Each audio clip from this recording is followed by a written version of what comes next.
Yes, nkulamusizaako nnyo mukwano gwange najja osinza obba ng'otuwuliriza bale kwekumira ku mayengo gano aga Yugi Update TV.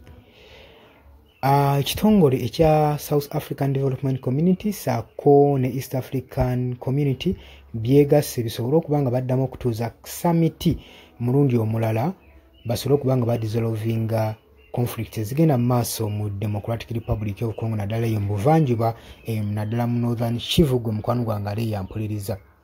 Oli ku Yugi Update TV atanatwegattako kirya wansi waliwo ekigambo subscribe kikoneko obeere ng'otwegasseeko ddala bulungi nnyo. Kino nno kiddiridde oluvannyuma lw'akabinja k'abayeekera ba M23 okulangirira nti no bavudde mu katawuni akayitibwa Walikali baakalekulidde naye nga kabadde kaliraanye Kisangani. Kitegeeza ki? Waliwo akabadi aba summit ke bataategedde. Kati nno ebitongole bino ebibiri omuli ekya South African Development Committee ne East African Community bitudde wamu ne biteeseganya engeri summit eno gyegenda okutuulamu ate era nga n'ekirala bataddewo ennaku z'omwezi nga 24 omwezi ogwa March 2025 we bagenda okuba nga batuula baddemu okulaba nga basalira wamu amagezi okusobola okulaba nga basalira amagezi ku conflicts zino ezigenze maaso n'okweyongera ezifuuse ekyeneena mu ggwanga erya Democratic Republic of Congo. Yo Angola yavudde mu mediation nga ba mediator bakivuddemu bagambye okuva etwatuuza summit ne batalabikako abajasi ba M23 ne bagaa nti bo bakivuddemu. Kakati South Africa saako ne East African countries be bakirimu bagenda kulaba engeri gye bateeseganyamu okusobola okulaba nga basala amagezi nga entalo zino ziggwa mu ggwanga erya Congo gwe mukwano gwange ali eyo atuwuliriza. Summit eno egenda kubanga ekyeyalingibwa ne chairperson William Ruto president w'eggwanga erya Kenya be bamu ku bagenda okubeerawo nga basala amagezi nga bali ku drawing table basobole okuba nga balaba engeri y'okusolvingamu solution ekizibu kino ekigenze mu maaso n'okuba nga kimalako eggwanga erya Congo emirembe. Naye batugambye nti no meeting eno egenda kutuuzibwa through virtual. Tewali ku meetinga, bagenda kubeera ku gundi, bagenda kubeera ku monitor kwe bagenda okuba nga bateeseganyiza okusobola okulaba nga basala amagezi meeting eno esobole okuggwa. Lwaki baleese eno enkola? Jjukira buli meeting ze batuuzizza ez'emirundi ebiri eyabadde mu Angola abayeekera bano ba M23 tebalabiseeko. Meeting endala yabadde egendereddwamu ekitongole kya United Nations mu kibuga Goma kyennyininyini ekikontrolingibwa abayeekera. Abasajja bano baagisazizzaamu nga bagamba okusinziira bo kavangata w'ensimbi gwe baateeka ku bakulembeze baabwe n'okukwatibwa tebayinza kulinnyayo. Kati ebitongole ebino ebiri kibadde bisala amagezi bateekewo meeting naye nga eri through virtual basobole okuba nga bamonitizinzi ku screen basobole okuba nga bateeseganya okuzza emirembe mu Democratic Republic of Congo. Mbagala nnyo mwera. Yes, oli ku Yugi Update TV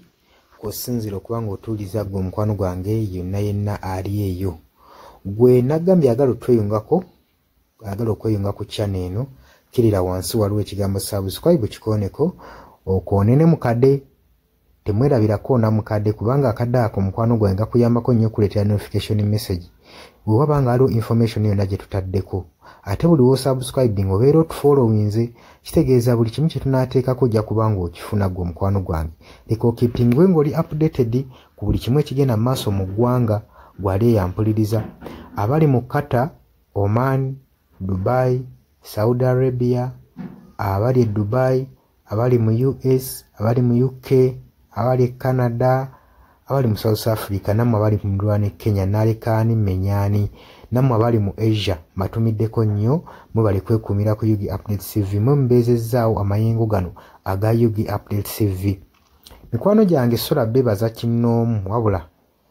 nsazeewo nkozese lino eddoboozi ery'ewamu nsobole okubeebaza mwebale kuyimirizaawo channel eno mwebale mwabajja naddala mwabajja mu comment section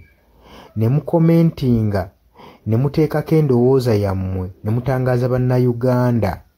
ku ki ekiteekeddwa ekituufu okukolebwa gwe okusinziira ku ndowooza yo.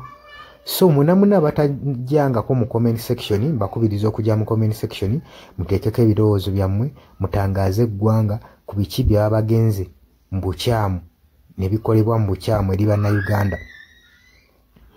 Dani ku Airlines e Kenya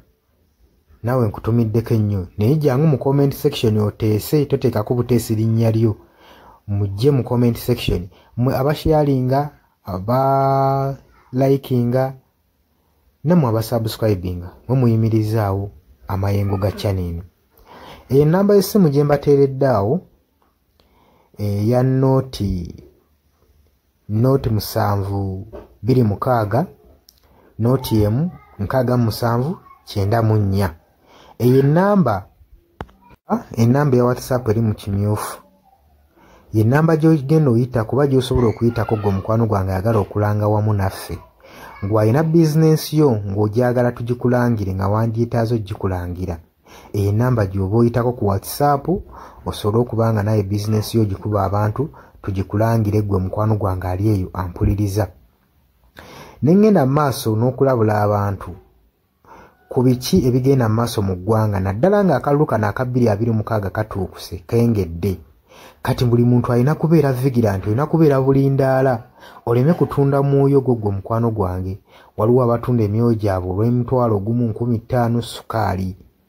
gwe beera ng'omanyi akaseera we kanaatuuka akakuba ballot paper beera nga manyi omuntu ogwogenda okuwa gwogenda ottiikinga gwe gwolaba asobola okukulaakulanya ekitundu kyo constituency yo gwolaba agenda otwala eggwanga mu maaso bannange tusibwa nnyo akatambaala mu mutwe mu biseera nga bino newankubadde obwavu babubalumizza mutya totunda mwoyo gwo ku lw'akantu katono wabula saasira ku ggwanga lyo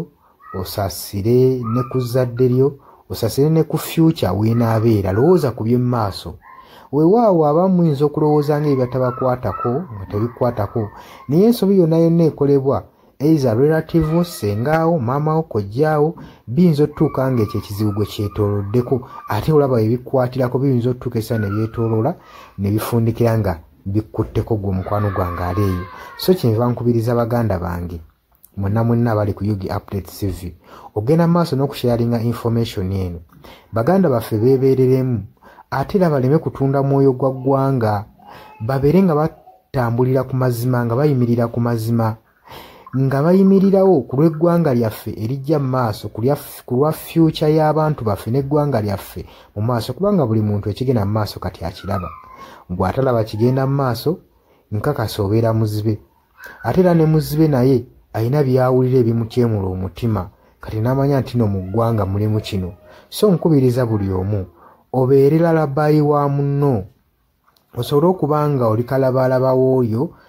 ku biki ebigenda mu maaso obakubirize n'omubakubiriza waliwo abali mu byalo nga tebamanyi kigenda mu maaso mubaagaliza osubscribinga ku mikutu gino bategeere ebigenda mu maaso mu ggwanga lyaffe wakati smartphone zajja gwe mukwano gwange ali eyo wabula mbaagaliza olunaku olulungi mubale kwekumira ku Yugi Update TV mubatana subscribinga mugere mu maaso n'okusubscribinga mbaagala nnyo era mweraba.